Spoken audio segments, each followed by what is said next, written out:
kapalaran. Muhadla lang sa atong dughan, matnguni lang nga dili mapapas ang saad ka sa atong gugma. Bisan pa kung ang kangiti muhabol sa duha ka kalangit, dan agi lang sa pahiyo mo ang gugma mo, maoy kahayag ko.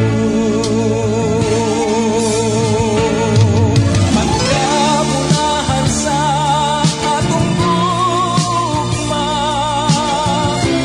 di batala giamuman,